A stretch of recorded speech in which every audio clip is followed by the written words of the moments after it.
Assalamualaikum warahmatullahi wabarakatuh. Momen 10 Rajab menjadi momen yang sangat mulia bagi kaum muslimin di seluruh dunia. Bagaimana tidak di 10 Rajab disolatkan gaibkannya Raja Najasyi ataupun yang dikenal dengan Ashamah bin Abjar atau dengan lisan masyarakat sekitar disebut Ahmad Najasyi dan dalam bahasa Arab bernama Atiyah. 10 Rajab menjadi momen yang sangat sakral bagi kaum muslimin. Kami datang dari Indonesia menuju kota Negas di negeri Ethiopia tidak lain dan tidak bukan kecuali dengan niat berziarah kepada Raja Najasyi, yang mana kata Rasulullah SAW, beliau adalah hamba yang soleh. Bagaimana tidak, beliau menyambut kaum muhajirin pertama, kaum muslimin di negeri Habasyah, dan Rasulullah SAW mengatakan beliau adalah raja yang adil.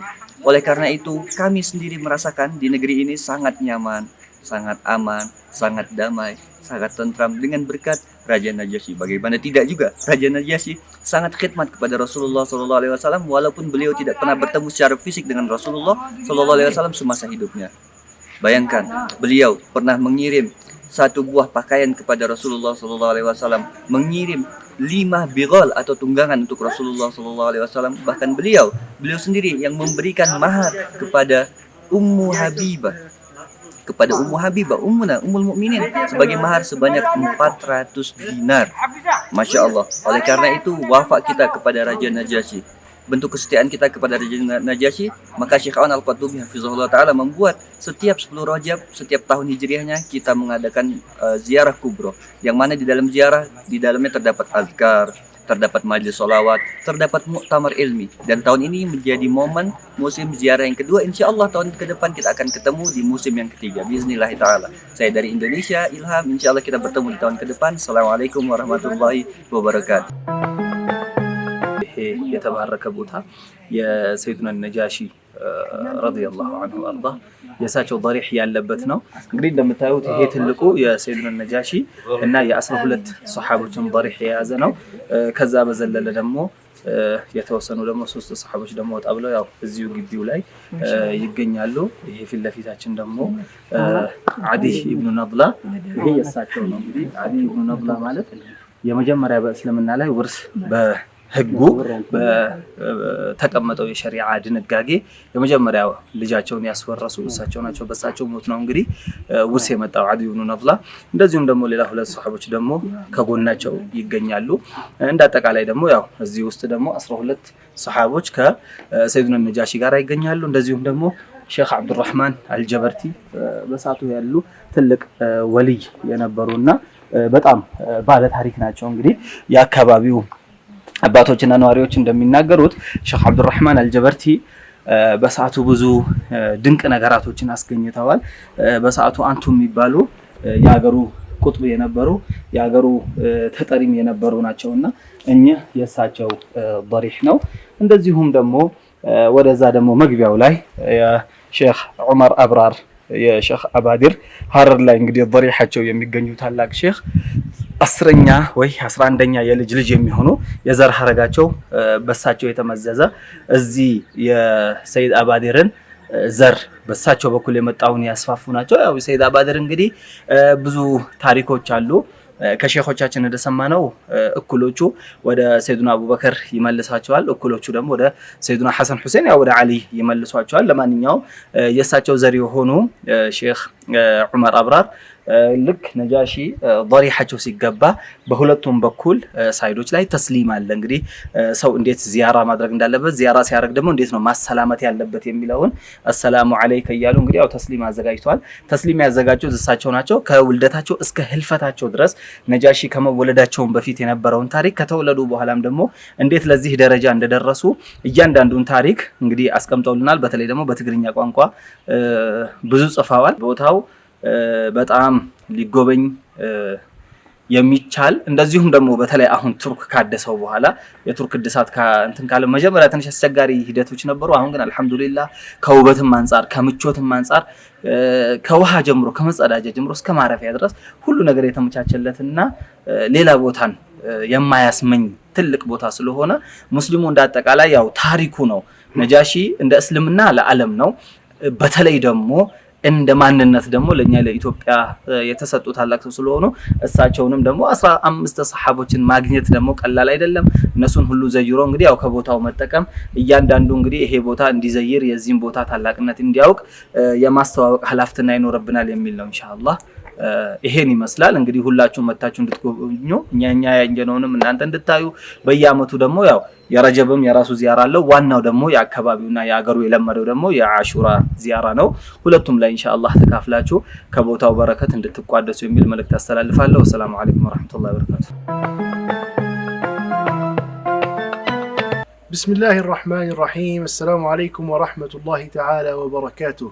من بلاد عديدة ومن أقاليم شتى ومن مدن مختلفة من هذه الأرض جئنا إلى هذه البقعة المباركة تجديدا للعهد وإحقاقا للوفاء إلى هذا الملك الصالح الذي من بين كل الملوك في تلك الأرض وفي ذلك الزمان أوصى سيدنا رسول الله صلى الله عليه وسلم صحابته بالهجرة إلى هذه الأرض وبالاحتماء تحت ظل هذا الملك، حيث قال: اذهبوا إلى الحبشة فإن فيها ملكا لا يظلم عنده أحد.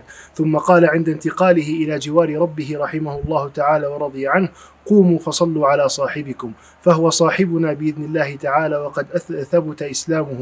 فجئنا إلى هذه البقعة المباركة نحيي موسم سيدنا النجاشي بالمجالس العلمية والعلم وبالمجالس التربوية والتربية وبمجالس ذكر الله سبحانه وتعالى والصلاة على نبيه صلى الله عليه وسلم وبلقاء العلماء وطلبة العلم من أهل هذه البلدة الطيبة المباركة، جزاهم الله عنا خير الجزاء. حقيقة كان موسم عظيم مبارك اجتمع فيه العلماء من شتى بقاع بلاد المسلمين. أنا أقول للمسلمين من شتى بقاع العالم: لا تبحثوا فقط عن الأماكن المشهورة والأماكن المعروفة، هذه أماكن جعلت للسياح من كل الناس، من عامة العامة ومن جميع الأقطاب والأجناس والأطراف، ولكن هنالك أماكن اختصها الله سبحانه وتعالى بأن جعل فيها سر وجعل فيها بركة لا يدركها إلا من ذاقها، وجعل فيها لذة لا يعرفها إلا من جلس في هذا المثل. طبعا الأماكن وبقاع الصالحين في بلادنا كثيرة وفي بلاد المسلمين كثيرة، لكن هذا مثال عظيم أن من يجلس في مثل هذه الأرض المباركة ويتنزل عليه روحانية المولى سبحانه وتعالى ويشهد جمال المنظر مع بركة صاحب المكان، فزيارته في عصرنا هذا تعد زيارة عظيمة لتزكية النفس وللخلوة مع الله سبحانه وتعالى في مكان جميل عظيم مبارك، فلا تضيعوها. السلام عليكم ورحمة الله وبركاته. بسم الله الرحمن الرحيم. الحمد لله رب العالمين، الصلاة والسلام على أشرف الأنبياء والمرسلين سيدنا ومولانا محمد وعلى آله وصحبه وسلم. أما بعد. Nama saya Abdul Halim Rais dari Indonesia. Saya belajar di Yordania, di kampus di Yordania. Alhamdulillah saya sekarang berada di dekat makam Raja Najasyi, yang mana Raja Najasyi ini telah menerima sebuah rombongan dari Mekah yang dipimpin oleh Sayyidina Ja'far. Dan alhamdulillah ziarah kali ini adalah ziarah yang kedua kalinya. Dan insya Allah saya berniat untuk melaksanakan ziarah setiap tahun, yang mana ziarah ini diadakan oleh Syekh Aun Mu'in Al-Qudumi dari Yordania. Semoga ziarah ini diberikan barokah, manfaat bagi kita semua dan seluruh alam, dan insya Allah kita di negeri Habasyah ini diberi manfaat dan barokah oleh Allah Subhanahu wa taala. Wassalamualaikum warahmatullahi wabarakatuh. Bismillahirrahmanirrahim. Assalamualaikum warahmatullahi taala wabarakatuh. Perkenalkan, nama saya Abdullah bin Hussein Baharun, saya dari Indonesia. Alhamdulillah tahun ini pada bulan Desember, akhir tahun ini kita telah melaksanakan ziarah atau yang biasa kita sebut di adat orang Indonesia haul. Ya, haul seorang malik, seorang Raja Najasyi, yang mana beliau orang yang pertama kali disalatkan gaib oleh Nabi Muhammad SAW, dan setelah itu dijadikan syariat di dalam agama Islam. Alhamdulillah kita juga bertemu dengan para masyayikh yang ada di Ethiopia. Banyak sekali dari masyayikh fuqaha dan para masyayikh ahli tasawuf. Alhamdulillah rabbil alamin, jazakallah khair. Bismillahirrahmanirrahim. Alhamdulillahi rabbil alamin, wassalatu wassalamu ala Rasulillah salawatu rabbi wa salamuhu alaihi wa ala alihi wa sahbihi. ያው ከአካባቢ ከቦታው እንደምትረዱት ያለንበት ቦታ ሰይድ አስሃማ ነጃሺ መሊክ አልሐበሻ እንዲሁም ደግሞ የሱ ረፊቆቹ አስሐቦቹ ታላላቅ አውሊያዎች እንደነ ሼኽ ዑመር አብራር የመሳሰሉ እንዲሁም ደግሞ እንደነ ሐጅ መሐመድ አብዱ የመሳሰሉ ታላላቅ አውሊያዎች ያረፉበት ቦታ ላይ ነው የምንገኘው። ይህ ቦታ እንደምትመለከቱት ዝም ብሎ ተራ መቃብር ብቻ አይደለም፣ ሀገራዊ ቅርስም ጭምር ነው። የሙስሊሞች ብቻ ቅርስ ሳይሆን የሀገርም ቅርስ ነው። ይህ አስተዳደራዊ ዲሲፕሊን ለዓለም የተተዋወቀበት ቦታ ነው። እንዲሁም ፍትሃዊነት እንዲሁም ደግሞ ማንኛውም ሀገርን ሊያበላሹ የሚችሉ እንደነ ሙስና የመሳሰሉ ነገራቶች ውግዝ መሆናቸውን ለዓለም የተተዋወቀበት ትልቅ የታሪክ ስፍራ ነው። እንግዲህ ሙስሊሞች ብቻ እየመጡ ወይም እነሱ ብቻ የሚጠብቁበት ቦታ አይደለም። አልሐምዱሊላህ አላህ ጀለ ወዐላ እኛንም ወፍቆን ይህንን አካባቢ ለመዘየር እና ደግሞ አካባቢ ያሉትን ነገራቶችን ለመመልከት ችለናል፣ በአላህ ተባረከ ወተዓላ ፍቃድ ማለት ነው። እና እዚህ ያለው ስሜት በጣም ልዩ የሆነ ስሜት ነው ያለው።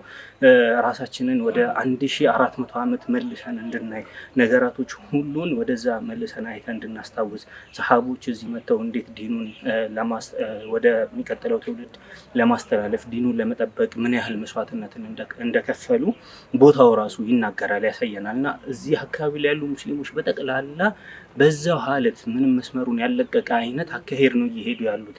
እያንዳንዱ ሙስሊም እያንዳንዱ መሳጅዶች ላይ ብትመለከቱ ሁሉም መሳጅዶች ላይ አዝካሮች እንዳሉ እንደተጠበቁ ነው። እንዲሁም ደግሞ የጀማዓ ቂራአቶች ከሱብሂ በኋላ አዝካሮች አሉ። ከዙሁር በኋላ ምንም መሰላቸት የሚባል ነገር የለም። በዲን ላይ ጉዳይ ላይ ሽማግሌውም ወጣቱም ሁሉም ለዲኑ ተቆርቋሪ ነው። ሀታ እዚህ አካባቢ ላይ ያሉ ካፊሮች በራሱ ክርስቲያኖች እዚህ አካባቢ ላይ ያሉ ክርስቲያኖች በጠቅላላ በራሱ ለዚህ ቅርስ ይጓጉለታል፣ ይሰስቱለታል። የራሳቸውን ቦታ የቤታቸውን ለቀው ምንም አይነት ልውጫ ሳይጠይቁ ነው ትተውለት የሚሄዱት። ይሄ ቦታ እንዲጠበቅ ለዓለም እንዲተዋወቅ ይፈልጋሉ። ነገር ግን ለዚህ እንደዚሁ ተትቶ እርቃኑን ተትቶ ይሄ ታሪክ ዓለም ሊያውቀውና በደንብ ቫይራል ሊሆን አይችልም። እዚህ አካባቢ ላይ የተለያዩ የልማት እንትኖች ሊቋቋሙ ይገባል። ለምን ዙሪያውን ብንመለከተው ባዶ ነው፣ በረሃ ነው። ምንም የአካባቢ ወጣቶች የስራ እድል የላቸውም። ብዙ እንቅስቃሴ ላድርግ ቢሉ አመች አይደለም ቦታው። ለስራ ራሱ ሌላ ቦታ ነው ውቅሮ እየሄዱ ነው ለስራ ደርሰው የሚመጡት። አብዛኞቹ ወጣቶች ወደ ውጭ ነው እየተሰደዱ ያሉት። ይሄ ለትልቅ የቱሪስት መስህብ መሆን ይችላል። እዚህ አካባቢ ላይ ታላላቅ ሀብታሞች መንግስትም እዚህ ቦታ ላይ ኢንቨስት ቢደረግበትና እንዲሁም ታሪኩ ለዓለም ቢደረስ የሚል እሳቤ ያለኝ ከዲኑ በተጨማሪ። ሌላው ደግሞ ሙስሊሞች በጣም ትኩረት ልንሰጠውና በየጊዜው እየመጣን ልንዘይረው የሚገባ ቦታ ነው እንጂ አሁን በመጣን ቁጥር ወይ በአመት አንዴ ነው ወይ ደግሞ በ6 ወር አንዴ እንደዚህ የሆነ ፕሮግራም ሲኖር ይመጣል። አዋራ እየተጠረገ ነው የሚገባው። አዋራ እያጠብን ነው እንዳለ ቀብሩን ብትመለከቱት አዋራ ባዋራ ነው። ውስጥ ብትመለከቱት አዋራ ባዋራ ነው። ይህ ደግሞ የሚያመለክተው ሰው እንደራቀው ሰው እንዳኮረፈው ይሄን ነው የሚያመለክተው። ሀጅር መደረግ የሌለበት ቦታ ነው። ሁልጊዜ ልንጠብቀውና ልንንከባከበው። እኛ ያላወቅነውን ታሪክ የውጭ ሰው መጥቶ ይነግረናል። ሀበሻ እንደዚህ ነው፣ ይሄ ሰውዬ እንዲሰርቷል እያሉ። ይሄ ደግሞ መሆን የለበት። እኛንን ለዓለም ይህንን ታሪካችንን ማስተዋወቅ ያለብን የሚለውን መልእክት ለማስተላለፍ ፈልጋለሁ። ከማል እባላለሁ። ከኢፋት ነው የመጣሁት። ነጃሽን ነቢያችን ሰለላሁ ዐለይሂ ወሰለም ገልጿቸዋል ከሚገባ በላይ። በአላህም ተመስክሮላቸዋል፣ በነቢዩ ምላስ ተመስክሮላቸዋል። ከዚህ በላይ ምንም ነገር የለም። ማንም ሊገልጸውት አይችልም። መጀመሪያ ጊዜ ነው የመጣሁት እና እዚህ በጣም ደስታዬን በጣም ልገልጥ አልችልም። ከምንም በላይ በጣም ደስተኛ ነኝ። አልሐምዱሊላህ ረቢል ዓለሚን። አላህ እዚህ ለመገኘት የለወፈቀኝ ጌታ በጣም አመሰግናለሁ።